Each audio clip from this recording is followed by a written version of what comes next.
স্বাগত আজকের বাংলাদেশে। আপনাদের সাথে আছে আমি খালেদ মহিউদ্দিন। নির্বাচনকালীন সরকার প্রশ্নে বারবার হোঁচট খাচ্ছে আমাদের 90 পরবর্তী গণতন্ত্রের নতুন পথ চলা। এই হোঁচট থেকে শিক্ষা নিচ্ছে না কেউ। আলাপ আলোচনা নয়, সংঘাতের পথ ধরেই যেন সংকটে উত্তরণে বেশি উৎসাহী প্রধান রাজনৈতিক দলগুলো। এই নিয়ে আমাদের আজকের আলোচনা অতীতি ভবিষ্যৎ। কথা বলতে আমাদের স্টুডিওতে আজকে আছেন বিএনপির সাবেক সংসদ সদস্য জনাব জহিরুদ্দিন স্বপন এবং ইন্ডিপেন্ডেন্ট ইউনিভার্সিটি বাংলাদেশের শিক্ষক ও সুচিন্তা ফাউন্ডেশনের নির্বাহী পরিচালক মোহাম্মদ এ আরাফাত। স্বাগত আপনাদের। মোহাম্মদ এ আরাফাত, আপনার কাছেই প্রথমে জানতে চাইবো যে নির্বাচন নিয়ে যে সংঘাত হচ্ছে, তাতে 4 দিনে মারা গেছে বেশ কিছু লোক। আমার কাছে এই মুহূর্তে হিসাবটি আমি ঠিক দেখতে পাচ্ছি না, যে মানে 25-26 নানা রকম সংখ্যা আছে। 52 ইউনিটে জায়গা নাই, আহত অগুন্তি। যেরকম আপনি জানেন, সরকারি বেসরকারি সম্পদের কতটা ক্ষয়ক্ষতি হয়েছে তার সঠিক হিসাব এখন পর্যন্ত মিলছে না। জনগণ এর জন্য কাকে দায়ী করছে? আচ্ছা, এটা একটা বড় প্রশ্ন, জনগণ কাকে দায়ী করছে। তার আগে আপনি যদি আমাকে বলেন আমি কাকে দায়ী করছি। আপনি কাকে দায়ী করছেন? এই কাজগুলি যারা ঘটাচ্ছে তাদেরকে দায়ী করছে। আপনি একটা জিনিস খেয়াল করেন, বাংলাদেশের রাজনীতিতে যে সংঘাতের কথা বললেন আপনি, জি, বা পলিটিক্যাল ভায়োলেন্স, এটা কিন্তু নতুন নয়, এই অতীতেও কিন্তু হয়েছে। কিন্তু এখন কিন্তু আমরা পলিটিক্যাল ভায়োলেন্স বা সংঘাতের মধ্যে নেই। আমরা এখন দেখছি অর্গানাইজড টেররিজম, আমরা সন্ত্রাস দেখছি। There is a difference between political violence বা সংঘাত এবং সন্ত্রাসের মধ্যে। জি, আপনি মনে করছেন এই সন্ত্রাসের জন্য দায়ী হচ্ছে যারা সন্ত্রাসটা করছে তারা? অ্যাবসলিউটলি। আর কারণ হচ্ছে কি আমি বলি, আর সরকার যে আমাকে, রাষ্ট্র যে আমাকে নিরাপত্তা দিতে পারছে না সেটা? না না না, এখানে আপনার সাথে আমি দ্বিমত পোষণ করব না। আচ্ছা, রাষ্ট্রকে আমি ধরতে চাই এবং বলতে চাই যে যারা সন্ত্রাস করছে অর্গানাইজড ভাবে, এই যে টেররিজমটা করছে, মানুষকে পুড়িয়ে মারছে এবং রাষ্ট্রের সম্পদ নষ্ট করছে, সেইখানে শক্তভাবে রাষ্ট্রের উচিত ল অ্যাপ্লাই করা, আইন অ্যাপ্লাই করা। তার মানে কি রাষ্ট্র আইন অ্যাপ্লাই করছে না? আমি তো দেখছি তারা অনেকটা ফ্লেক্সিবল এন্ড রিল্যাক্সড। তাদের আরো শক্তভাবে এখানে অ্যাপ্লাই করা উচিত। মানে যেমন? না, কারণ হচ্ছে মানে কোন জায়গা থেকে তারা শক্তভাবে করতে পারছে না? করতে পারছে না কি পারছে না সেটা না, করছে না। আপনার রিল্যাক্সড কোন কেন মনে হচ্ছে? কারণ তাহলে এই যে ঘটনাগুলি ঘটছে, আপনি মনে করছেন যে সরকার যদি রিল্যাক্স না থাকতো তাহলে এই ঘটনাগুলি ঘটতো না? আমি মনে করি সরকার আরো শক্তভাবে এখানে ডিল করা উচিত। এবং একেবারে যারা সরকারি নমনীয়তা কেন দেখাচ্ছে আমি জানি না, দিস ইজ ভেরি স্যাড।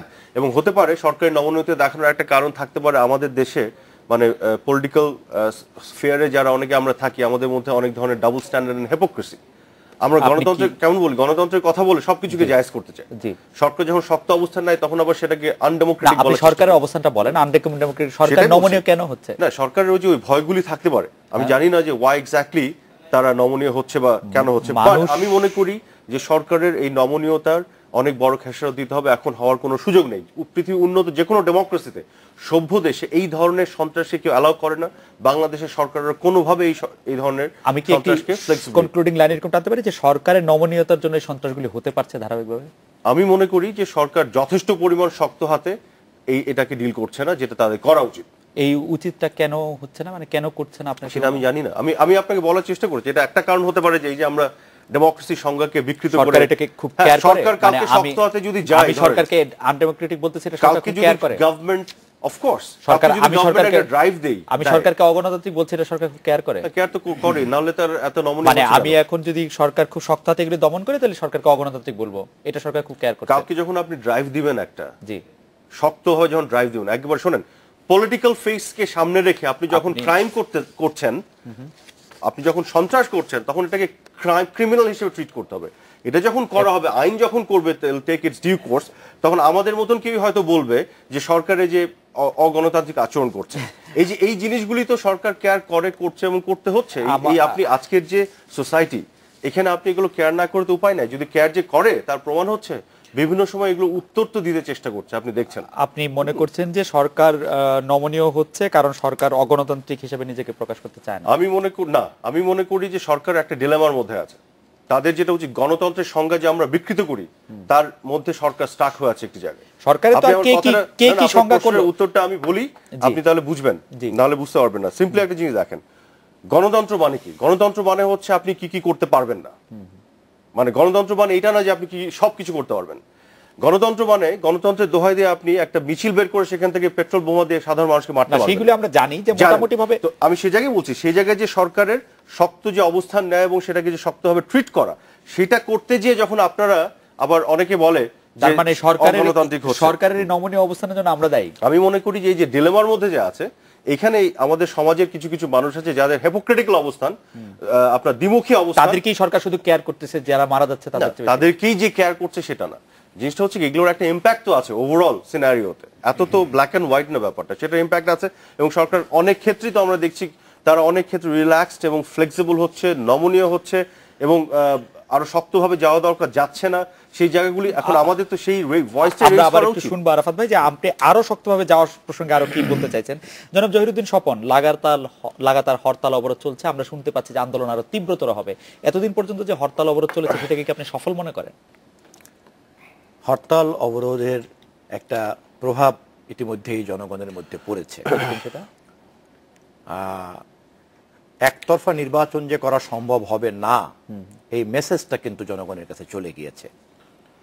কেন সম্ভব হবে না একতরফা নির্বাচন করা? সম্ভব হবে না এই কারণে যে বিগত নির্বাচন এবং বিশেষ করে বিগত নির্বাচনগুলিতে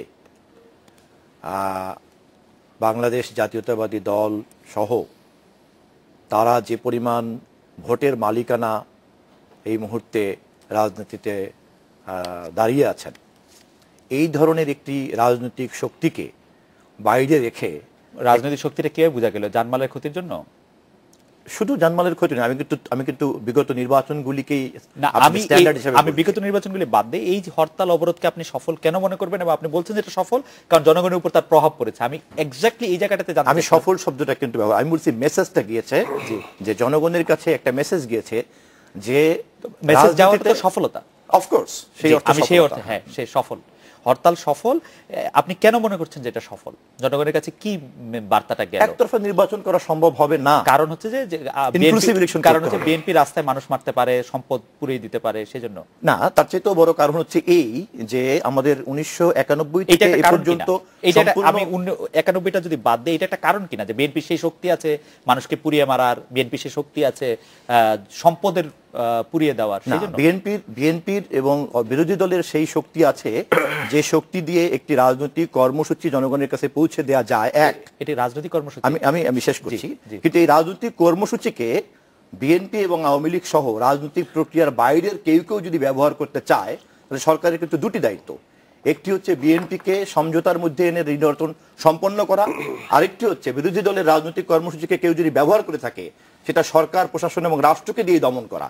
আমি তার সঙ্গে একমত। স্বপন ভাই, রাজনৈতিক শক্তির বাইরে বলতে আপনি কাকে বোঝাতে চাচ্ছেন? মানে এটা বিএনপি করছে না, সরকারও করছে না, অন্য কেউ করছে? আওয়ামী লীগ এবং বিএনপি একটি রাজনৈতিক দল হিসেবে তাদের মধ্যে সমঝোতার সম্ভাবনা আছে বলে আমি বিশ্বাস করতে চাই।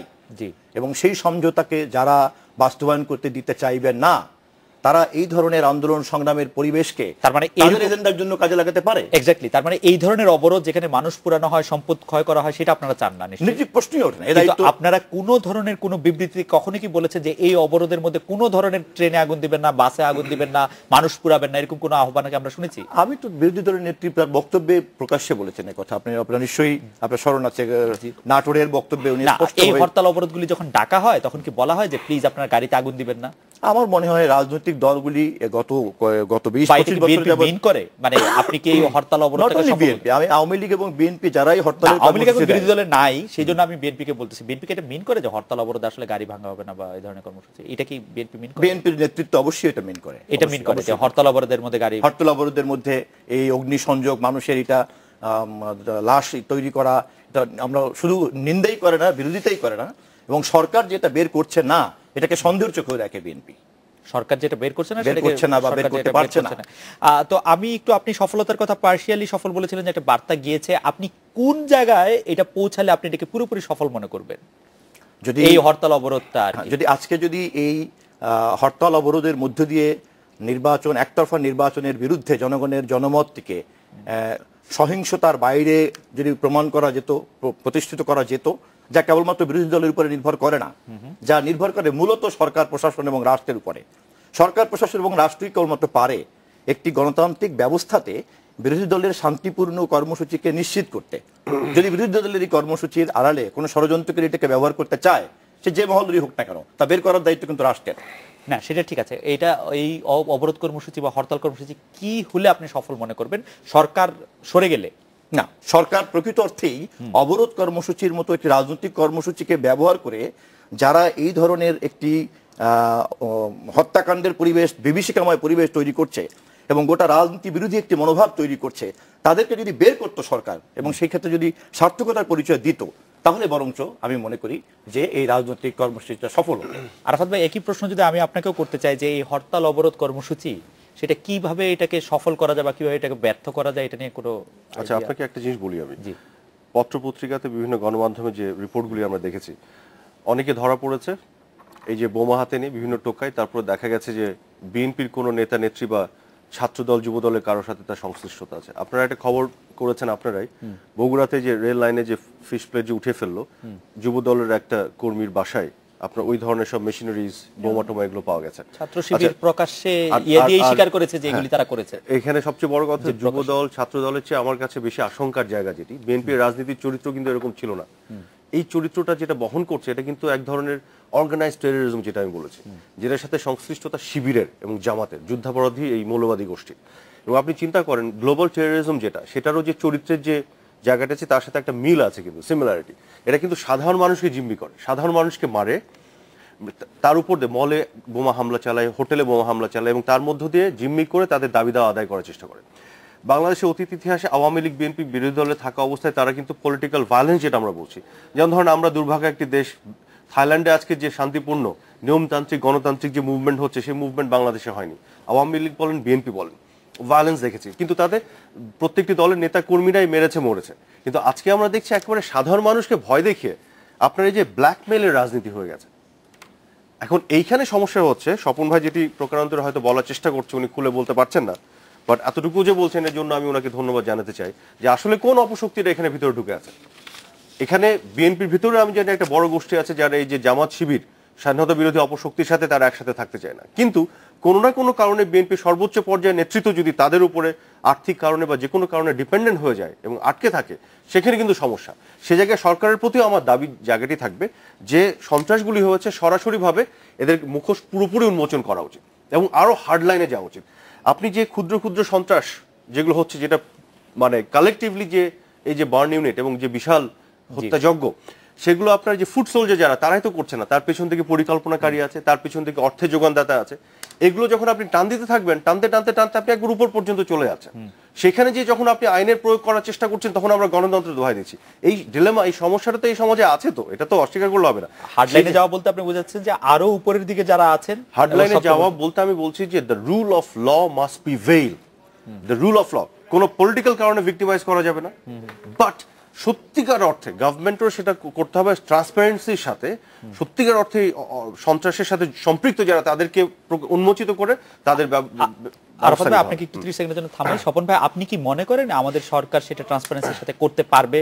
যে আপনি যে মুখোশ উন্মোচনের কথা বলছিলেন, সেটার ব্যাপারে সরকারের সততা কি আপনার কাছে সৎ মনে হয়? না, আমার কাছে আমি এ ব্যাপারে আমি আস্থা হারিয়ে ফেলেছি দুটো কারণে।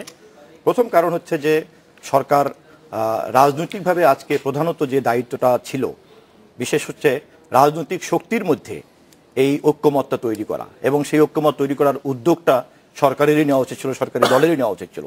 সেই ক্ষেত্রে লাগাতারভাবে সরকার এবং সরকারি দল প্রমাণ করেছে যে তারা সমঝোতা তৈরি করতে চায় না। এক। দুই হলো যে এই সমঝোতা তৈরি না করার মানসিকতার মধ্য দিয়েই সরকার পরিচালিত বা সরকারি রাজনৈতিক সরকারি দল পরিচালিত এই প্রশাসনের ব্যর্থতার জায়গাটা কিন্তু সরকারের এই সমঝোতা না করার জায়গা থেকেই তৈরি হয়েছে। আপনি বলছেন যে সরকার একতরফাভাবেই সমঝোতা করে নাই? সমঝোতা একতরফাভাবেই করে নাই। এই কারণে আমি বলছি কথাটা যে সরকার যতবারই এই ব্যাপারে বিভিন্ন মহল থেকে উদ্যোগ নেওয়ার কথা বলা হয়েছে এবং বিভিন্ন জরিপ গণমাধ্যমে বারবারই বলা হয়েছে যে আমাদের দেশে একটি গ্রহণযোগ্য নির্বাচন করতে গেলে পরে সমঝোতার কোনো বিকল্প নাই এবং ইনক্লুসিভ ইলেকশন করতে হবে। আজকে ইউরোপিয়ান ইউনিয়নের বক্তব্য আপনি দেখেছেন। ফলে এই জায়গায় কিন্তু তারা এটা করে নাই। দ্বিতীয় আরেকটা পয়েন্ট একটু পরিষ্কার করি। আরাফাত বলেছেন, আমি 1 সেকেন্ডের মধ্যে, আমি না হলে ভুল বোঝাবুঝি হবে। সেটি হচ্ছে যে এই সন্ত্রাসগুলি সম্পর্কে কিন্তু ইতিমধ্যেই বিভিন্ন গণমাধ্যমের কোনো অংশ, আবার ফেসবুক, বিভিন্ন নেটওয়ার্কিং এ কিন্তু আসছে। কেউ দায়ী করছে এটা বিএনপির নামে করছে, কেউ জামাতের নামে করছে, কেউ কিন্তু ছাত্রলীগের নামেও দায়ী করছে। ফলে এই জন্যই আমি বললাম যে আরাফাতের প্রথম প্রশ্নটা, যে সরকারের এই ব্যর্থতা যদি যতক্ষণ না যাবে এই সন্ত্রাসের দায়িত্ব কিন্তু কোনো না কোনোভাবে দেখা যাবে যে একসময় ছাত্রলীগের নামেও হচ্ছে, এটাও প্রমাণ হয়ে যেতে পারে। আমরা একটা বিরতি নিচ্ছি, বিরতির পর ফিরে এসে আপনাদের কাছে এইখান থেকে আলোচনা শুনবো। মাঝখানে আমি একটু শুনিয়ে রেখে আমাদের যেসব দর্শকরা মতামত পাঠাচ্ছেন তারা কিন্তু এই নামেও হচ্ছে, এটাও প্রমাণ হয়ে যেতে পারে। আমরা একটা বিরতি নিচ্ছি, বিরতির পর ফিরে এসে আপনাদের কাছে এইখান থেকে আলোচনা শুনবো। মাঝখানে আমি একটু শুনিয়ে রেখে আমাদের যেসব দর্শকরা মতামত পাঠাচ্ছেন তারা কিন্তু এই সংঘাত, এই প্রাণহানি, এই সম্পদ ইয়ে করার জন্য সরকার এবং বিরোধী দল উভয় পক্ষেই দায়ী করছেন। আমরা বিরতি নিচ্ছি, ফিরে আসছি।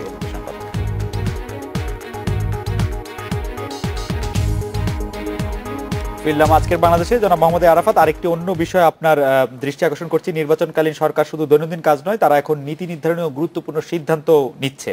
এভাবে নির্বাচনের লেভেল প্লেইং ফিল্ড সত্যি তৈরি করা সম্ভব কিনা? আমরা দেখেছি যে পুলিশে বদলীয় পদায়ন, প্রাথমিক বিদ্যালয়ের প্রধান শিক্ষকদের পদমর্যাদা এক ধাপ বৃদ্ধি করে দ্বিতীয় শ্রেণী, সহকারী শিক্ষকদের এক ধাপ বেতন বৃদ্ধির সিদ্ধান্ত, এবং অন্যান্য একজন মন্ত্রী তিনি আরো কয়েকজন লোককে নিয়োগ দিয়ে গেছেন, বদলি করে গেছেন, এরকমই আমরা দেখতে পাচ্ছি। এটাকে আপনি কিভাবে দেখেন? এখানে আসার আগে আমি একটু ছোট করে বলে নিই, যারা ধরেন ভিক্টিমাইজ হয়েছে, আমি যেটা বললাম যে আগে পলিটিক্যাল ভায়োলেন্স থেকে এখন যে আমরা অর্গানাইজড টেররিজম, সন্ত্রাসের দিকে যাচ্ছি, এই সন্ত্রাসের বিপক্ষে সরকারের শৈথিল্য এবং মানে নমনীয়তা দেখানো আর চলবে না। আমরা অনেক সময় বলি সরকারকেও, সরকারি দল এটা তো রাজনৈতিক দল, তাদেরকেও মাঠে থাকতে হবে। আমি মনে করি না এইসব টেররিজম এই ছাত্রলীগ, যুবলীগ বা তাদের অঙ্গ সংগঠন মাঠে নামিয়ে, রাস্তায় নামিয়ে করা উচিত। যে কোনো উন্নত ডেমোক্রেসি, সভ্য দেশে যেভাবে করা উচিত, আইন শৃঙ্খলা বাহিনী আছে ক্রাইমকে হ্যান্ডেল করার জন্য, এবং খুব শক্তভাবে গভর্নমেন্টের এই ক্রাইমকে ডিল করতে হবে। এবং আপনাকে আমি বলি, যারা ভিকটিম তাদের পরিবাররা, গতকালও টেলিভিশনে দেখছিলাম, তারা বলছে তাদের নিরাপত্তা দিতে সরকার পারেনি। এই জায়গা থেকে এটাকে সরকারকে নিতে হবে, এবং কালকে থেকে দরকার হলে সরকারকে একটা শক্ত ড্রাইভ দিতে হবে। কারণ এই ডেমোক্রেসির নামে, সংজ্ঞাকে বিকৃত করে, রাজনীতির নামে এই যে অর্গানাইজড টেররিজম, সন্ত্রাসকে আমরা একেবারে আর আপনার কথা শুনে মনে হচ্ছে যে আগামীকাল বা আজকে থেকেই আবার বিএনপির আরো কিছু নেতৃবৃন্দ যারা আত্মগোপন করে আছেন তারা গ্রেফতার হয়ে যেতে পারেন। আমি মনে করি অ্যাজ সুন অ্যাজ ইয়েস্টারডে, আগামীকাল না, গতকাল থেকে, তাহলে দুটা লোক হয়তো কম মরবে, দুটা লোকের গায়ে কম আগুন লাগবে। বিএনপির শীর্ষ নেতৃবৃন্দকে গ্রেফতার করার পরে কি মানে মরার হার কমেছে? আপনি কাকে গ্রেফতার করবেন, কাকে করবেন, আই ডোন্ট কেয়ার। আমার কথা হচ্ছে দুইটা জায়গায় government has to be very strict. একটা হচ্ছে পলিটিক্যালি ভিক্টিমাইজ করা যাবে না, দ্বিতীয় জিনিস হচ্ছে অনেস্ট ইন্টেনশনে আইন শৃঙ্খলা বাহিনী। এখন তো বিএনপির বয়োজ্যেষ্ঠ 3 জন স্ট্যান্ডিং কমিটির মেম্বারকে যে গ্রেফতার করা হলো, তারপরে কি এগুলি কমেছে? আচ্ছা, আপনি যে পলিটিক্যাল ভিক্টিমাইজেশনের কথা বলেছিলেন, বলেন আমাকে যে what the government should be doing.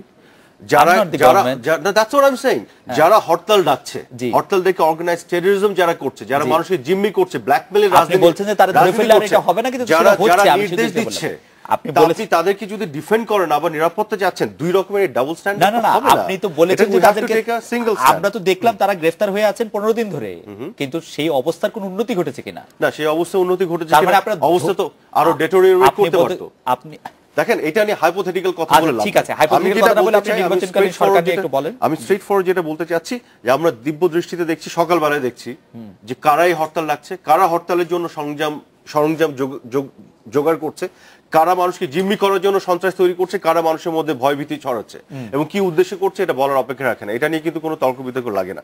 কাজে যারা করছে তাদের এই দায়িত্ব নিতে হবে। এখন এটা it is not between Awami League and BNP, government of the People's Republic of Bangladesh. সাধারণ মানুষের নিরাপত্তা দেয়া তাদের দায়িত্ব, সেই জন্য যেটা করা লাগে they have to do it, simple as that, এবং আমাদেরকে এটা সাপোর্ট করতে হবে নির্বাচনকালীন। আচ্ছা, এখন আপনাকে নির্বাচন নিয়ে দুটো কথা বলি। সেটা হচ্ছে যে দেখেন, নির্বাচনটা টাইম বাউন্ড এন্ড সংবিধানের মধ্যে আপনাকে করতে হবে। নির্বাচনটা আপনি অংশগ্রহণ করবেন কি করবেন না, যে কোনো একটা পলিটিক্যাল পার্টি, একটা সভরেন পার্টি। আমার প্রশ্ন ছিল না, আরাফাত ভাই, আমার প্রশ্ন ছিল যে উত্তরে আসছে, তারা নীতি নির্ধারণী গুরুত্বপূর্ণ সিদ্ধান্ত নিচ্ছে, কারা? নির্বাচনকালীন সরকার, বদলি, পদায়ন সহ নানা রকম সিদ্ধান্ত হচ্ছে, দৈনন্দিন কাজের নামে গুরুত্বপূর্ণ সিদ্ধান্ত হচ্ছে।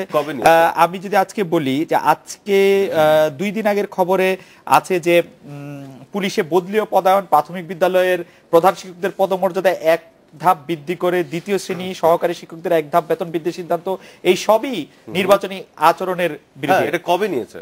29 নভেম্বর আমি দেখতে পাচ্ছি। 29 নভেম্বরের কাজ যেই পত্রিকা ছাপা হয়, 30 নভেম্বরের পত্রিকা, আমি প্রথম আলোর রিপোর্ট। আচ্ছা, এটা আমি জানি না, need to double check it. But first of all, এখন আপনার সরকারি পর্যায়ে কর্মকর্তাদের বদলি বলেন, তাদের সরানো, অন্য নিয়ে যাওয়া বা যে রিপ্লেস করা, এটা একমাত্র করতে পারে ইলেকশন কমিশন।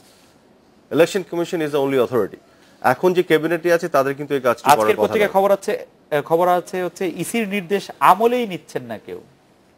কোন পত্রিকা? ইলেকশন কমিশনের নির্দেশ আমলেই নিচ্ছে না কেউ, এটাও প্রথম আলোর খবর। আচ্ছা, প্রথম আলোর খবর যে ইলেকশন কমিশন মানে আমলে নিচ্ছেন না, নির্বাচনের আচরণবিধি অনুযায়ী তফসিল ঘোষণা করে যে সেটা কোনটাই আমলে। এখন একটা ফ্ল্যাট একটা কমেন্ট, মানে কোন নির্দেশ কে আমলে নেয়নি, কি কারণে নেয়নি, এই জিনিসগুলো তো আমাদের জানা দরকার। একটা ফ্ল্যাট একটা কথা আপনাকে কিছু বলার না, এখানে তারা অনেক কিছু বলেছে। আপনাকে সময় আছে আমি অনেক কিছু বলবো। এখানে আছে যে বিলবোর্ডগুলি, ব্যানারগুলি, পোস্টারগুলি সরিয়ে ফেলার কথা বলা হয়েছিল, সেই সরিয়ে ফেলা হয়নি। আমি যেটি নিজের চোখে দেখা অভিজ্ঞতা বলি সেটি হচ্ছে বিটিভি। বিটিভি কে রাষ্ট্রীয় প্রচার কাজে ব্যবহার করতে, কোন দলের প্রচার কাজে ব্যবহার করতে না বলা হয়েছিল। বিটিভি 5 বছরে সরকারের উন্নয়ন কর্মকাণ্ড তুলে ধরার মাধ্যমে, মানে তুলে ধরার নামে সবকিছু করছে। এগুলি নির্বাচনী difference between government and the দল। যেমন ধরুন এখানে একটু we need to find out, একটু আগে আমরা আলাপ করছিলাম যে বিলবোর্ডের ব্যাপারটা নিয়ে আপনি উঠাতে আমি মনে আসলো। যেমন ধরুন আওয়ামী লীগ বা বিএনপির একটা বিলবোর্ড, সেটা আপনি দলগুলোকে ধরতে পারেন তারা যদি বিলবোর্ড এখনো রাখে, কিন্তু গভর্নমেন্টের মন্ত্রণালয় যেটা, government is the government of the country, it has nothing to do, এই information is the information of the people. Awami League সরকার গত 5 বছরে কি কি উন্নয়ন কর্মকাণ্ড করেছে এটা বিটিভিতে আপনি বারবার দেখাচ্ছেন, আপনি বলছেন এটা information for the people. No, this is not that does not belong to Awami League. You have to differentiate between the government. এটা একটু জেনে নেন খালেদ, এটা আমরা জেনে নেই। Let's find it out first যে আওয়ামী লীগের প্রচারণা আর গভর্নমেন্টের যে ইনফরমেশন আপনি মনে করছেন এটা বিটিভিতে দেখানো যেতে পারে। I think it is different, two different thing, because এটা একটু আগে আলাপ হচ্ছিল বিলবোর্ড নিয়ে, আমরা করছিলাম যে বিটিভিতে এরকম দেখানো যেতে পারে কোন মন্ত্রণালয় বা এমনি ওনা আদার টেলিভিশনে কোন, যেমন ধরুন এখনো তো সরকারের বিভিন্ন মন্ত্রণালয়, সরকার ভিত্তিক বিভিন্ন ইনফরমেশন তারা বিভিন্ন মিডিয়ার মাধ্যমে পাঠাতে পারে, দিতে পারে। কিন্তু আপনাকে যেটা দেখতে হবে যে সেটা কি মানে কোন পার্টিকুলার পলিটিক্যাল পার্টিকে করছে কিনা, ইনফ্লুয়েন্স করছে কিনা, এগেইনস্ট বা ফর যাচ্ছে। আমাদের প্রধানমন্ত্রী নির্বাচনে দাঁড়িয়েছেন, সারাক্ষণ আমাদের প্রধানমন্ত্রী কি কি কাজ করেছেন, কি কি উদ্বোধন করেছেন, কি কি কল্যাণ করেছেন এবং তার কি কি ভালো আছে তা দেখালে এটা আমি জানি না, এটা মানসিক বিচার করবেন, যেটা মানসিক বিচার করবেন আমি জানি না, এটা নিয়ে আমি আসলে কোন ধরনের মানে তর্কে আর যেতে চাচ্ছি না। জনাব জহিরুদ্দিন স্বপন, আমাদের এই চোরাগুপ্তা আন্দোলনের টার্গেট সাধারণ মানুষ কেন? এতে বিএনপির জনপ্রিয়তা বাড়ছে না কমছে? আপনি যদি একটু বলেন যে আমরা কিন্তু এই পর্যন্ত এই যে লাশের মিছিল, নিহতের মিছিল, সম্পদের ক্ষতি দেখছি, এর মধ্যে কিন্তু সাধারণ মানুষ সবই একেবারে মানে মানুষ, এটা আপনি কেন এরকম কেন হচ্ছে আপনি বলেন তো একটু। আপনার প্রশ্নের উত্তরে যাওয়ার আগে আমি আপনাকে অভিনন্দন জানাচ্ছি এই কারণে যে নির্ধারিত সময়ের কতটুকু অংশ আমি পাবো আমি জানি না, তবে গত কয়েকদিন আগে যুবলীগের কাছ থেকে পুরস্কার গ্রহণকারী আরাফাত সাহেব এবং জয় সাহেবের সাক্ষাৎকারের সমন্বয়কারী আরাফাত সাহেবকে আপনি যেভাবে বিভিন্ন গুরুত্বপূর্ণ প্রশ্ন তুলেছেন, তাতে আমি সময় না পেলেও আমার কথাগুলি আপনার মুখ থেকে ইতিমধ্যেই বেরিয়ে আসছে। সাধারণ মানুষ, সেই জন্যই আপনি এই প্রশ্নে আমি আপনাকে সরাসরি উত্তর দিতে চাই যে বিএনপিকে আপনি যেভাবে অভিযুক্ত করছেন বিষয়টি কিন্তু ক্ষতিগ্রস্ত শুধু বিএনপি একা হচ্ছে না। এখানে আমি খুব স্পষ্টভাবে বলছি, আমি একদিকে বিএনপির একজন কর্মী, আর একদিকে আমি একজন বাংলাদেশের গণতান্ত্রিক আমি রাজনৈতিক কর্মী। সেই ক্ষেত্রে এর দায় দায়িত্ব কিন্তু গোটা রাজনৈতিক প্রক্রিয়াকেই নিতে হবে এবং সেই রাজনৈতিক প্রক্রিয়ার নেতৃত্বে থাকছেন এই ব্যবস্থায় যিনি সরকারি দল পরিচালনা করেন তাকে, সেই অর্থে আওয়ামী লীগকে 90-এর স্বৈরাচার বিরোধী আন্দোলনের সর্বদলীয় ছাত্র ঐক্যের একজন অন্যতম গুরুত্বপূর্ণ নেতা আপনি গ্রেপ্তার, পুলিশের গুলি এগুলি উপেক্ষা করে আমাদেরকে নেতৃত্ব দিয়েছেন সেই আন্দোলনের বিরুদ্ধে, সেই আন্দোলনে অংশ নেওয়ার জন্য। আজকে বিএনপি নেতারা আত্মগোপনে কয়েকজন নেতা মানে কোথায় আছেন ভিডিও বার্তা পাঠাচ্ছেন কোন নিষিদ্ধ সংগঠনের মতো, সেটা আপনি কিভাবে দেখেন? না, অবশ্যই সরকারি যে দায়ী, মানে কবে কোন দিন কোন রাজনৈতিক দল আত্মগোপনে থেকেছে গ্রেপ্তারে ভয়? এটা যেমন ঠিক, আবার কবে কোন সরকার একটি গণতান্ত্রিক ব্যবস্থা, সবসময় সব সরকার না, গণতান্ত্রিক সরকার কোন গণতান্ত্রিক সরকার মানে রাজনৈতিক দলের অফিসে মই বেয়ে উঠে যেভাবে যুগ্ম মহাসচিব রিজভী আহমেদকে গ্রেপ্তার করা হয়েছে, যেভাবে তছনছ করা হয়েছে পার্টির কার্যালয়ে, প্রধান বিরোধী দলের অফিস যেখানে 32% 33% ভোট গত নির্বাচনেও পেয়েছে, সেইখানে সেই রাজনৈতিক দল প্রধান বিরোধী দলের অফিস কার্যালয়ে ভাঙচুর করে তাকে গ্রেফতার করা হয়েছে। আরেকটা সরকারের সময় তো আমরা গ্রেনেড হামলা হতে দেখেছি, প্রধান বিরোধী দলের নেত্রীকে উদ্দেশ্য করে এটা মারা হয়েছে। হ্যাঁ, যারা মেরেছে তাদেরকে ধরার জন্য সেই সরকার চেষ্টা করেছে, সে ব্যাপারে অভিযোগ আছে, কিন্তু আপনি সুস্পষ্টভাবে সরকারি বাহিনীকে কাজে লাগাচ্ছেন। সরকারি বাহিনীকে কাজে লাগে আমি মোহাম্মদ নাসিমকে, আমি রিপোর্টার ছিলাম, আমি সামনে দাঁড়িয়ে থেকে মোহাম্মদ নাসিমকে সাপের মতো মার খেতে দেখি। না, এটা তো অবশ্যই দুর্ভাগ্যজনক। সাদেক হোসেন খোকার মতো লোক মাথায় রক্ত নিয়ে দাঁড়িয়ে আছে, আমি তো সেজন্যই বলছি যে দেখেন এটা শুধু বিএনপি নয়, আওয়ামী লীগ বিএনপি সকল রাজনৈতিক দলকে দায়িত্ব নিতে হবে এবং এই মুহূর্তে আওয়ামী লীগকেই বেশি নিতে হবে, যেহেতু আওয়ামী লীগ হচ্ছে রাজনৈতিক দলগুলির পক্ষ থেকে সরকার পরিচালনা করে। ফলে সমঝোতার উদ্যোগ তাকে নিতে হবে, দায়ী যদি হয় তাকেই বেশি হতে আপনারা হবে। যদি আওয়ামী লীগের সাথে বিএনপির যে আন্দোলনের একটা পার্থক্য আমরা দেখতে পাই, যে আওয়ামী লীগের লগি বৈঠার যে আন্দোলন, সেটা কিন্তু একটা রাজনৈতিক কর্মসূচি বা একটা রাজনৈতিক দলের কর্মসূচিকে বাধা দেওয়ার জন্য আরেকটা রাজনৈতিক কর্মসূচি দেওয়া হয়েছে, বা রাজনৈতিক দলের কর্মসূচি। আমি যদি ব্যাপারটাকে বলি, শুধু পল্টন এলাকাটিকে এড়িয়ে গেলেই আমার সেদিন আহত হওয়ার সম্ভাবনা ছিল না, কেউ আমাকে মারতে আসতো না, রিগার্ডলেস আমি কোন দল করিয়ে না করি। আজকে তো আমি কোথাও নিরাপদ না, এটা কেন? এটা ছিল আমার প্রশ্ন। না, আমি আমার মনে হয় যে আওয়ামী লীগের 96 পরবর্তী সময় 173 দিনের যে হরতালের কর্মসূচি এবং সারা দেশ ব্যাপী যে ছড়িয়ে পড়লো, এটা এরকমই ছিল। হ্যাঁ এরকমই ছিল। 1996 নির্বাচন, 15 ফেব্রুয়ারির নির্বাচন যে বাধার মুখে বিএনপিকে করতে হয়েছিল, এবং অবশ্যই সেই নির্বাচন নিয়ে বিতর্ক আছে, তারপরেও সেই নির্বাচনের মধ্য দিয়ে কিন্তু ত্রয়োদশ সংশোধনের পরিবেশ তৈরি হয়েছে। কিন্তু সেই পরিবেশে কিন্তু এরকম সেখানে লাগাতার হরতাল, 7 দিন অবরোধ লাগাতার এগুলি ছিল, 173 দিন সব মিলিয়ে। না, সব মিলিয়ে কিন্তু সেটা কি এরকমই ছিল যে মানে ধরেন গাড়িতে আগুন দিয়ে দেওয়া, রেল লাইনে ফিশ প্লেট দিয়ে দেওয়া? আমার মনে হয় কি এই মাত্রাগত পার্থক্যটা সাধারণ মানুষ কিন্তু মরে সাধারণ না, আমি যেটা বললাম যে আমি কিন্তু জানতাম যে পল্টন ময়দানে আজকে লগি বৈঠকে আওয়ামী লীগ আসবে। গত 2-3 দিন আগে আপনি বোধহয় প্রথম আলো একটা পরিসংখ্যানও দিয়েছে, আপনি দেখে নিন। না, আমার কাছে এই পরিসংখ্যানটা বোধহয় আছে। পরিসংখ্যানটা আছে। আপনি দেখেন 96 এর সময়কার সংঘাত সংঘর্ষে ময়দানে আজকে লগি বৈঠকে আওয়ামী লীগ আসবে। গত 2-3 দিন আগে আপনি বোধহয় প্রথম আলো একটা পরিসংখ্যানও দিয়েছে, আপনি দেখে নিন। না, আমার কাছে এই পরিসংখ্যানটা বোধহয় আছে। পরিসংখ্যানটা আছে। আপনি দেখেন 96 এর সময়কার সংঘাত সংঘর্ষে কি পরিমাণ প্রাণহানি ঘটেছে। 96 প্রথম আলো বলছে 49 জন মারা গেছে, 2001 এ বলছে 500 জন মারা গেছে। 2001 মারা গেছে 500 জন। কারণটা আমি বলবো যে আওয়ামী লীগ যখন বিরোধী দলে থাকে তখন বরঞ্চ দেখেন এই পরিমাণ সমস্যা তৈরি হয়। মানে কি, মানে 96 সালে তো আওয়ামী লীগ বিরোধী দলে ছিল, 49 জন মারা গেছে। 2001 কে বিরোধী দলে ছিল? 2001 বিরোধী দল কে ছিল? বিএনপি ছিল। বিএনপি বিরোধী দল ছিল, 500 জন মারা গেছে। 2001 500 জন মারা গেছে, মানে প্রথম আলোর হিসাব আর কি। হ্যাঁ, তার মানে কি, মানে 2001 আমি ফলো করতে পারছি না। আপনি 96 সালে বলছেন যে আওয়ামী লীগ বিরোধী দলে থাকলে বেশি মারা যায়, আওয়ামী লীগ বিরোধী দলে থাকলেই সংকটটা বেশি তৈরি হয়। সেটা মারা গেছে 49 জন প্রথম আলোর রিপোর্ট অনুযায়ী 1996। 2001 হচ্ছে 500 জন। 91 সনে আপনি দেখেন সরকারি দল হচ্ছে কে? 91 না, 96 সালে সরকারি দল বিএনপি। 91 তে সরকারি দল বিএনপি, তারপর 96 তে আওয়ামী লীগের নেতৃত্বে তত্ত্বাবধায়ক সরকার হলো, 96 তে তত্ত্বাবধায়ক সরকারের নেতৃত্বে 173 দিনের হরতাল হলো। 2001 সেই সংকট কিন্তু আরো বাড়লো। 2001 কি এই সংকট ছিল? তত্ত্বাবধায়ক সরকার নিয়ে তো সংকট ছিল না। আমরা সবার একটা বিরতি নিয়ে আসি, বিরতির পর ফিরে আবার এই বিষয়ে কথা বলতে আসবো।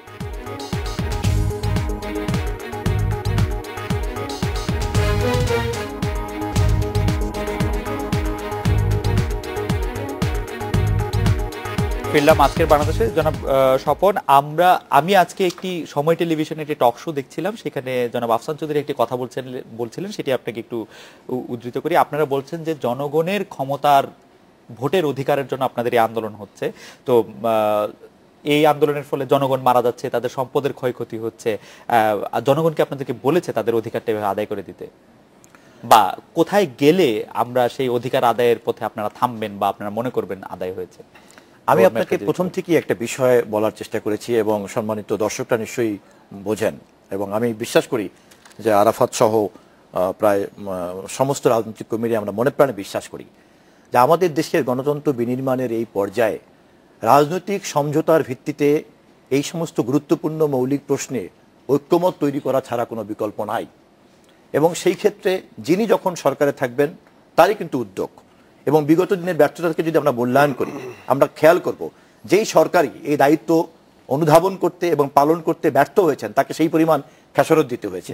আমি দলমত নির্বিশেষে বলতে চাচ্ছি। প্রধানমন্ত্রী ফোন করলেন, প্রধানমন্ত্রী ফোন করেছেন, উনি খাবার জন্য দাওয়াত দিয়েছেন এবং সেই দাওয়াত গ্রহণ করেছেন নীতিগতভাবে বিরোধী দলের নেত্রী, পুরোপুরি গ্রহণ করেছেন। ফলে দাওয়াত দানকারীর যদি আন্তরিকতা থাকে আর দাওয়াত যদি গ্রহণ করা হয়ে থাকে তাহলে সময় এবং স্থান কিন্তু গুরুত্বপূর্ণ না। শেষ পর্যন্ত তো সময় আর স্থানটাই গুরুত্বপূর্ণ হয়ে উঠলো।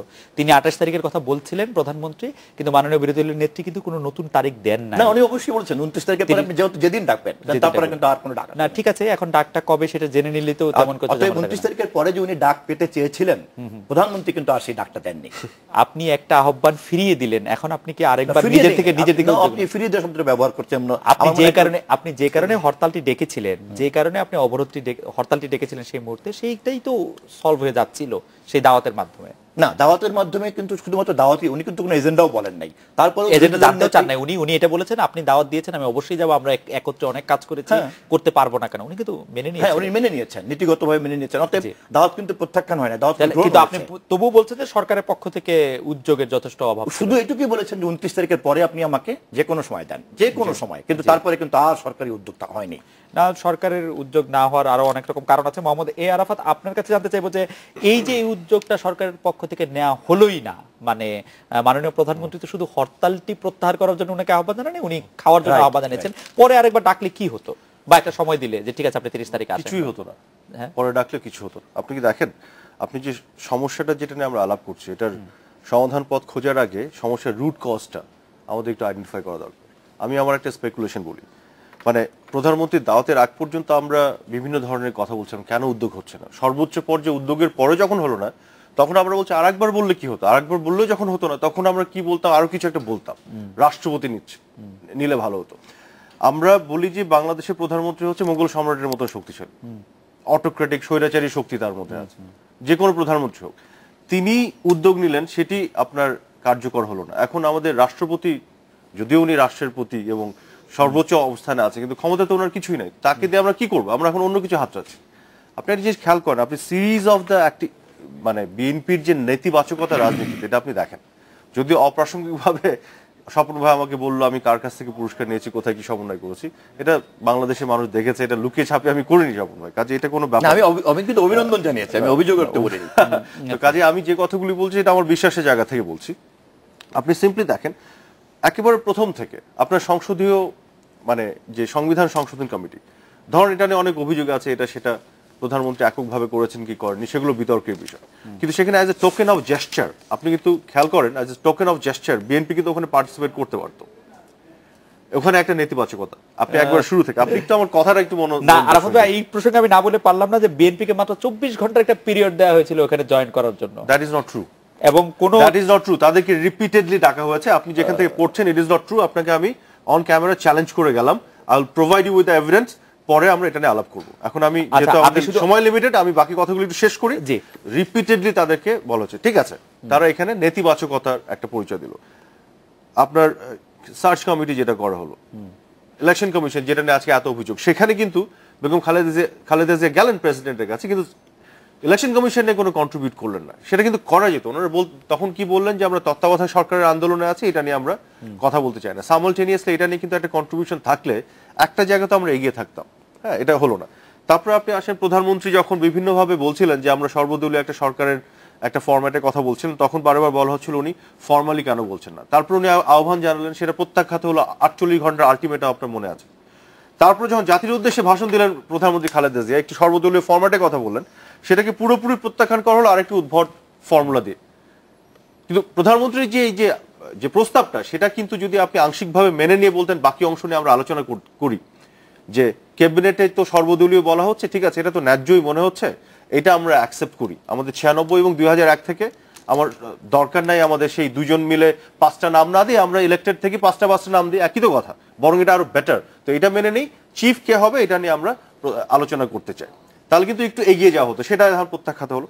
প্রধানমন্ত্রী ফোন করলেন, সর্বোচ্চ কাজটা কিন্তু হয়ে গেছে, তারপর আর কি নিয়ে আমরা তর্ক করছি আমি জানি না। ফোন করে পেলেন না দুপুরে, প্রধানমন্ত্রী নিজেই তো বললেন। তারপর সন্ধ্যায় উনি এক্সপেক্ট করলেন যে শি উইল কল ব্যাক, করেননি, আবার প্রধানমন্ত্রী ফোন করলেন, কিন্তু এগুলো ডিটেলটা আমরা জেনেছি। ফোন করার পরে 28 তারিখে প্রধানমন্ত্রী যে দাওয়াত করলেন, ওই 28 তারিখে দাওয়াতটি তো প্রত্যাখ্যাত হলো। আপনি দাওয়াত গ্রহণ করলেন 29 তারিখে পরে যে কথা বলছেন, কিন্তু 28 তারিখে দাওয়াতটি প্রত্যাখ্যাত কেন হলো? এটা কি প্রয়োজন ছিল? 28 তারিখে হরতালটা কি বেশি জরুরি ছিল? যদি কোনো কারণে উনি ধরেন 18 দলের সাথে, কিন্তু সেই মিটিংটি বা 30 তারিখ করলে কি অসুবিধা? না, আমি আসছি সেখানে, আপনার I am coming to that. কোনো কিছুই তো অসুবিধা ছিল না, কিন্তু সেটা করলে কিছু হতো না। আমি এই যে সিরিজ অফ নেতিবাচকতার যে জায়গা থেকে বলছি, আমার ধারণা, এবং আমি মোটামুটি বদ্ধমূল আমার ধারণা, বিএনপি কোনোভাবে ইলেকশনে আসবে না। তারা দেখেন, রাজনীতিতে কিছু কৌশলের ব্যাপার আছে, এটাকে অপকৌশল কৌশল কি বলবেন এটা আপনার ব্যাপার। বিএনপির ঘাড়ে স্পেশালি বেগম খালেদা জিয়ার উপরে জামাতের যে ইনফ্লুয়েন্সটা, এটা কিন্তু অনেক বড় একটা ইনফ্লুয়েন্স। আসবে না কেন? আমি বলি আপনাকে, মোটিভটা কি বলছি আপনাকে, আপনি তাদের কিন্তু মূল জায়গাটা কিন্তু অবাধ ও সুষ্ঠু নির্বাচন এনশিওর করা। সময় দেন কিন্তু, জি জি, অবাধ ও সুষ্ঠু নির্বাচন এনশিওর করা যদি তাদের সময় মানে মূল ব্যাপারটি হতো, তাহলে আপনি কিছু কিছু প্রশ্ন আমাকে করেছেন এই যে বিটিভি বা অন্যান্য সেগুলো নিয়ে কিন্তু একটা ডায়ালগে এনগেজ হয়ে সলভ করার সুযোগ আছে এখন, আমি মনে করবো আগেও ছিল। এই এনগেজমেন্টটা কিন্তু তাদের দিক থেকে হচ্ছে না অবাধ ও সুষ্ঠু নির্বাচন প্রশ্নে। তাদের একটি দাবি হচ্ছে শেখ হাসিনাকে সরে যেতে হবে। সবকিছু মানি, শেখ হাসিনাকে মানি না। শেখ হাসিনা যদি সরে যায়, বাংলাদেশের পলিটিক্যাল মানে ভোটার্স সাইকি আপনি জানেন। আজকে শেখ হাসিনা সরলে কালকে কিন্তু গোটা বাংলাদেশে শোডাউন হবে, বিজয় মিছিল হবে।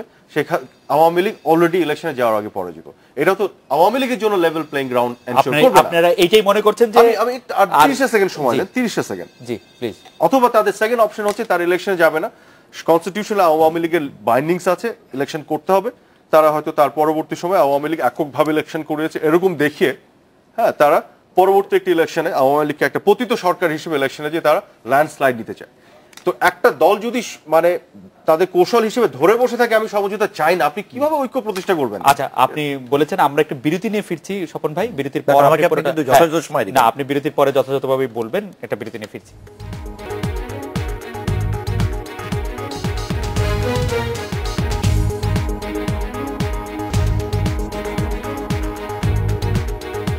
বিরতির পর ফিরলাম আজকের বাংলাদেশে। স্বপন ভাই, বিরতির আগে জনাব মোহাম্মদ এ আরাফাত বলেছিলেন যে বিএনপি আসলে নির্বাচনে আসতে চায় না, সেজন্য সে নানা ধরনের অজুহাত তৈরি করছে। আপনি যদি একটু বলতেন। সম্পূর্ণই একটি বিপরীত কথা।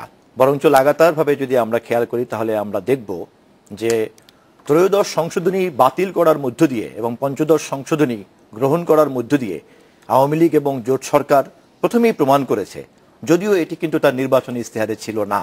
এক। দুই হলো যে পঞ্চদশ সংশোধনী গঠন করার যে প্রক্রিয়া আপনি নিজেই বলেছেন, এই প্রক্রিয়ার মধ্যেও কিন্তু দেখা গিয়েছে যে মাননীয় প্রধানমন্ত্রী সর্বশেষ মুহূর্তেই কেবলমতো অবস্থান পরিবর্তন করলেন। উনি নিজে সহ ওই কমিটির সাব কমিটির সকলেই কিন্তু তত্ত্বাবধায়ক সরকার ব্যবস্থা রাখার পক্ষেই ছিলেন। এবং এই যে তত্ত্বাবধায়ক সরকার ব্যবস্থা থেকে নির্বাচনী ইস্তেহারে এই ইস্যুটি না থাকা সত্ত্বেও আওয়ামী লীগ সরকারের সরে আসা এবং পঞ্চদশ সংশোধনীতে এই ধরনের একটি সরকার ব্যবস্থাকে সন্নিবেশিত করা, এটার মধ্য দিয়েই কিন্তু আওয়ামী লীগ প্রথমেই প্রমাণ করেছে যে সে বাংলাদেশে 1996-এর পর থেকে যে রাজনৈতিক দলগুলির মধ্যে নির্বাচনকালীন সরকার সম্পর্কে যে ঐক্যমত তৈরি হয়েছে, যা জনগণের মধ্যেও তৈরি হয়েছে, এবং যে ঐক্যমত এই মুহূর্ত পর্যন্ত জনগণের মধ্যে জনগণ ধারণ করে, যা বিভিন্ন পত্রপত্রিকার জরিপের মধ্য দিয়েও কিন্তু বেরিয়ে এসেছে। ফলে সেইখানে কেবলমাত্র কিন্তু একমাত্র আওয়ামী লীগ এবং তার জোটগত মিত্ররা বাদে বিএনপি এবং সকল রাজনৈতিক দল এবং জনগণ সকলেই কিন্তু ওই জায়গায় দাঁড়িয়ে আছে। আওয়ামী লীগ কিন্তু একতরফাভাবে ওখান থেকে সরে গিয়েছে, এবং যে উদ্দেশ্যে সে সরে গিয়েছে সেই উদ্দেশ্যটি হচ্ছে যে তাকে ক্ষমতায় থাকতে হবে, এবং সেই কারণেই ক্ষমতায় যদি তাকে থাকতে হয় তাহলে তার প্রভাবাধীন একটি নির্বাচন দরকার। তার প্রভাবাধীনের একটি নির্বাচন দরকার বলেই কিন্তু তত্ত্বাবধায়ক সরকার ব্যবস্থাকে সে বাতিল করেছে। এবং এই প্রভাবাধীন নির্বাচন যেহেতু বিএনপি চায় না, সেই কারণেই বিএনপি তত্ত্বাবধায়ক সরকারের এই দাবি তুলে এটি এত জনপ্রিয় দাবিতে পরিণত হয়েছে। এখন সেখান থেকেও বিএনপি যদি সম্মানজনকভাবে নির্বাচনে আসার জন্য একটি নির্বাচনকালীন সরকার, গ্রহণযোগ্য সরকারের জায়গা তৈরি হয়, সেই দাবি পর্যন্ত কিন্তু চলে এসেছে। একটা ছোট প্রশ্ন করতে পারি যে আমি যখনই দেখেছি যে আলোচনার জন্য সরকারি দল চাপের মধ্যে হোক বা আমাদের কথার জন্য একটু এগিয়ে এসেছে, বিএনপি কিন্তু 3 পা পিছিয়েছে। আমরা আলোচনার আহ্বানে, আলটিমেটাম, এরকম প্রসঙ্গগুলি মনে করতে পারি। আবার একই সঙ্গে আমি যদি আপনাকে বলি যে আশরাফ সাহেব এবং মির্জা ফখরুল ইসলাম সাহেবের একটি কার্যকরী আলোচনা চলছিল, যে কার্যকরী আলোচনার কথা মির্জা ফখরুল ইসলাম বলেছেন কোন আলোচনাই হয়নি, কিন্তু কার্যকরী আলোচনা চলছিল। কার্যকরী আলোচনার জন্যই এই গোপনীয়তা তৈরি হয়েছে, গোপনীয়তা। এবং পরবর্তীকালে গণমাধ্যম, আমি একজন কর্মী হিসেবে, আমি একজন বাইরের থেকে, কারণ আশরাফ সাহেব এবং মির্জা ফখরুল ইসলাম আলমগীর সাহেব অত্যন্ত সঙ্গত কারণেই জাতির জন্য একটি সমঝোতা তৈরি করার পরেই জিনিসটাকে প্রকাশ করতে চেয়েছিলেন। কিন্তু দুর্ভাগ্যজনক হলো সত্য যে সেই জিনিসটাকে প্রকাশ করে দিয়ে সংলাপটা কিন্তু ভণ্ডুল করে দেওয়া হলো। কিন্তু এইটাতেও বা আওয়ামী লীগের কি মোটিভ? আমি দেখেছি 21 নভেম্বর যে সশস্ত্র বাহিনী দিবসে প্রধানমন্ত্রী নিজে বলছেন মির্জা ফখরুল ইসলাম আলমগীরকে যে আপনি আসেন, আলোচনা শুরু করেন। আমি আশরাফকে বলেছি আপনি আলোচনা আসেন, কাছাকাছি সংলাপ এবং সমঝোতাকে ঘিরে গোটা জাতির যে আকাঙ্ক্ষা আছে, সেই আকাঙ্ক্ষাকে পুঁজি করতে চায় ক্ষমতাসীন দল। কিন্তু সংলাপের মধ্য দিয়ে একটি গ্রহণযোগ্য সরকার তৈরি হোক, যেই সরকারের অধীনে বিএনপি আসুক, সেটা তারা চায় না। মানে একটি সংলাপ খেলা চলতে থাকুক, কিন্তু গ্রহণযোগ্য সরকার দেওয়া যাবে না। সংলাপ এবং সন্ত্রাস তো একসাথে চলতে পারে না। আপনাকে আমি সিম্পলি বলি, তত্ত্বাবধায়ক সরকার বাতিলের বাস্তবতা দুটি আমার দৃষ্টিতে, একটি 111-এর বাস্তবতা, একটি কোর্টের রায়ের বাস্তবতা। যে রায় বলছে আপনি জাস্টিসে আনতে পারছেন না, কাজে এটাকে রিফর্মুলেট করা ছাড়া উপায় নাই। কাজে এটা কিন্তু ইস্তেহারে থাকার যৌক্তিকতা নেই। এবং এটার বিকল্প প্রস্তাব হিসেবে মাননীয় প্রধানমন্ত্রী সর্বদলীয় সরকারের প্রস্তাব দিলেন এবং বিএনপিকে বললেন স্বরাষ্ট্র মন্ত্রণালয় থেকে শুরু করে যে কোনো মন্ত্রণালয় নিতে, এবং বারে বারে সংলাপে আহ্বান জানানোর পরেও তার সংলাপকে প্রত্যাখ্যান করে রাস্তায় সন্ত্রাস করছে। আমার কথা হচ্ছে যে তাদের যদি মনে হয় যে সরকারের এই উদ্যোগ এবং এই কাজগুলি অন্যায় হচ্ছে, জনগণকে নিয়ে প্রতিহত করুন। এক, দুই হচ্ছে তারা দেখেন অগণতান্ত্রিক ভাবে আগাচ্ছে প্রত্যেকটি ক্ষেত্রে, বলছে নির্বাচন প্রতিহত করবেন। নির্বাচন কেন প্রতিহত করবেন? জনগণকে আহ্বান জানান, জনগণ নির্বাচন প্রত্যাখ্যান করুক। আমি সিম্পলি বলি, জনগণ যদি আপনাদের সাথে আছে মনে করেন, আপনাদের দাবি এতই জনপ্রিয়, জনগণকে রাস্তায় নামতে বলেন, দেখি না জনগণকে প্রত্যাখ্যান। আরাফাত ভাই, আপনি শুধু 30 সেকেন্ডে আমার একটা শেষ প্রশ্ন উত্তর দিবেন। যখন মানে আমরা দেখলাম যে সরকারের পক্ষ থেকে প্রধানমন্ত্রী বললেন মির্জা ফখরুল ইসলাম আলমগীরকে আলোচনা করতে, তারপর একটা আলোচনা শুরু হলো, যদি মির্জা ফখরুল ইসলাম আলমগীর এটা শেয়ার করেছেন, সেই আলোচনাটি যখন চলছিল এবং কোনো হরতাল বা সন্ত্রাস এগুলো কিন্তু চলছিল না, কিন্তু তফসিল ঘোষণা করে দেওয়া হলো, এবং সেই তফসিল ঘোষণা করে দিয়ে কিন্তু ইনস্টিগেট করা হলো। আপনি তফসিল ঘোষণা তো ইলেকশন কমিশনের দায়িত্ব, এখানে সরকার কি করবে? কোন আলোচনার একটা মাঝপথে কি তফসিল ঘোষণা করে দেওয়াটা, সেটার জন্য আপনি কাকে ব্লেম করবেন? দায়ী করবেন কি সরকারকে?